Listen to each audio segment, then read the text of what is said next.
जो नॉर्मल स्थिति है,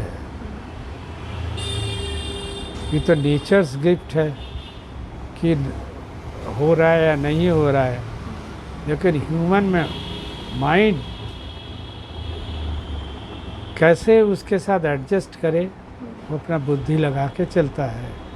यहाँ क्या है कि अभी भी हम कंजर्वेटिव मेंटालिटी के हैं। समय के साथ अपने को एडजस्ट करने की कला हमने नहीं अपनाया। तो क्या होता है कि इसी कारण से बॉडी पर बुरा असर पड़ रहा है। दूसरी चीज़ है कि आर्टिफिशियल फूड, जंक फूड पर आदमी का इतना शौक बढ़ गया है जो कि आपके फ़ायदे के जगह नुकसान कर रहा है। इतना जानते हुए भी लोग इसको फॉलो नहीं कर रहे हैं, तो दोषी कौन है? आपको जैसे जैसे मौसम का प्रभाव है, भोजन पानी रहन सहन में आप ऑटो एडजस्ट करिए, उस तरह से चलिए जिससे कि आपको इस मतलब कि ऑब्स्ट्रक्टिव कंडीशन को फेस नहीं करना पड़े। वो नेगेटिव कंडीशन जो डेवलप कर रहा है, यही वजह है।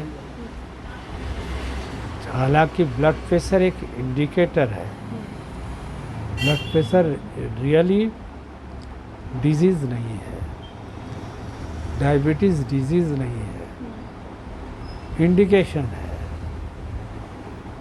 ब्लड प्रेशर के विषय में सबसे बड़ा चीज़ है कि इसमें न्यूरोसाइकिक ज़्यादा फेस करना पड़ता है, क्योंकि ब्लड प्रेशर है क्या चीज़, सर्कुलेशन फास्ट होगा आर्टरीज और वेन से, तो स्वाभाविक है कि उसका जो जैसे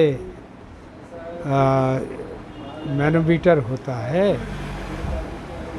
पानी का जो बहाव है तो फ्लो रहता है, वो बतलाता है कि इतने ज़्यादा फ्लो, ज़रूरत पड़ने पर तो ज़्यादा फ्लो शरीर में उस तरह से, क्योंकि सर्कुलेटरी सिस्टम जो है उसका वर्किंग जो है जस्ट लाइक कोरियर सिस्टम, कि यहाँ का माल वहाँ पहुँचाना, वहाँ का माल यहाँ ले आना, यही है सर्कुलेटरी सिस्टम का जो ब्लड फ्लो करके ये होता है। अब किसी कारणवश बॉडी ओवर हीटेड हो गया, कैलोरिक वैल्यू बढ़ रही है, तो स्वाभाविक है कि स्फिग्नोमैनोमीटर में फास्ट वो जो प्रेशर आएगा तो वो शो कर देगा ज़्यादा। तो ठीक है, ज़्यादा हाई होने पे हाइपरटेंशन में तो सिस्टोलिक डायस्टोलिक दो फेज़ में देखा जाता है। तो उसको ज़्यादा अगर बढ़ जाए तो क्या होता है कि रप्चर होने का चांसेस है, इंटरनल हेमरेज होने की चांसेस रहती है, जो कि खतरनाक है। सर, तो इस जो बदल रहा है इस वजह से लोगों को स्वेटिंग भी बहुत ज़्यादा हो रही है। हाँ, सर, डिहाइड्रेशन की समस्या बनी हुई है, तो इससे लोग अपने आप को कैसे बचा सकते हैं? देखिए, अब जो नेचर्स तो अपना खेल दिखाएगा ही। आपके मौसम वैज्ञानिक ने कहा कि जो अर्थ के ऊपर जो ओजोन का लेयर था, हाँ, उसमें रप्चर हो गया है, तो डायरेक्ट हीट सन रेज उसका प्रभाव और पृथ्वी में उसके दूसरे चीज़ है कि जो थोड़ा सा बैलेंस करते रहे, पेड़ पौधे की कमी होती जा रही है, कंक्रीट जंगल बढ़ जा रहे हैं, हाँ, नेचुरल फॉरेस्ट ख़त्म हो रहा है। जहाँ पेड़ पौधे नहीं तो वहाँ तो बैलेंस, क्योंकि पेड़ पौधे ऑस्मोसिस प्रक्रिया से मेंटेन करता रहा है, अब उसकी कमी हो जा रही है, तो उसके कारण से कि ये जो प्रदूषण बढ़ रहा है उसका तो बॉडी की इम्यूनिटी घट जाएगी, तो स्वाभाविक है कि अब नॉर्मलिटीज डेवलप करने लगेगा। सर क्या फूड वो लोग टेक करें, किस तरीके का अपना लाइफ स्टाइल रखें कि इस तरीके की समस्याओं से थोड़ा उनको राहत रहे? देखिए, जिस मौसम के हिसाब से, जैसे गर्मी का, तो नेचर्स का कुछ ऐसी चीज़ें हैं, फल सब्जियां, जिसमें वाटर की परसेंटेज ज़्यादा है।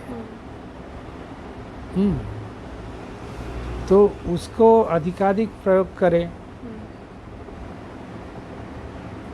तो जिससे क्या होगा कि आपके जो बॉडी से वाटर परसेंटेज घट रहा है वो पूरा हो जाएगा। खान पान में वैसा चीज़ ले जिससे कि हीट न बढ़ने पाए। कैलोरी वैल्यू बॉडी का अगर बढ़ेगा तो बॉडी की वाइटल रेजिस्टेंट पावर, जिसको हम इम्यूनिटी कह रहे हैं, वो घटने लगेगा। तो स्वाभाविक है कि ऐसे उसमें स्ट्रक्चरल फंक्शनल डिसऑर्डर बॉडी में दिखाई पड़ेगा। वही ब्लड प्रेशर या डायबिटीज़ एक इंडिकेटर है, अलार्म बेल बजता है कि आप अलर्ट हो जाओ।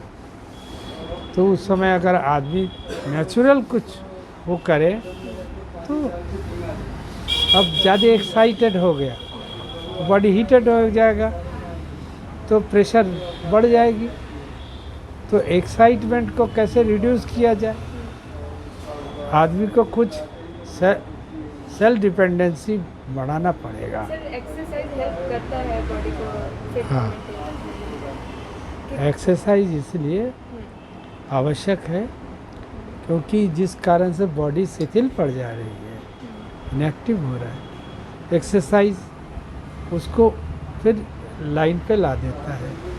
अब जैसे एक्सरसाइज करने, दौड़े, जॉगिंग हो, स्किपिंग हो, जो भी चीज़ हो, उसमें क्या होता है कि जब आपका पसीना निकलने लगा तो आपका कंप्लीट बॉडी का एक्स्ट्रा हीट को वो बैलेंस कर देता है।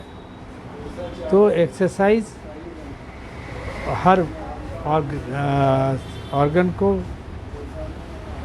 आपका एक्टिव कर देता है। इसीलिए एक्सरसाइज की ज़रूरी है कि एक प्रोसेस है कि बॉडी में एक्स्ट्रा कोई चीज़ नहीं होगा, बैलेंस हो जाएगी।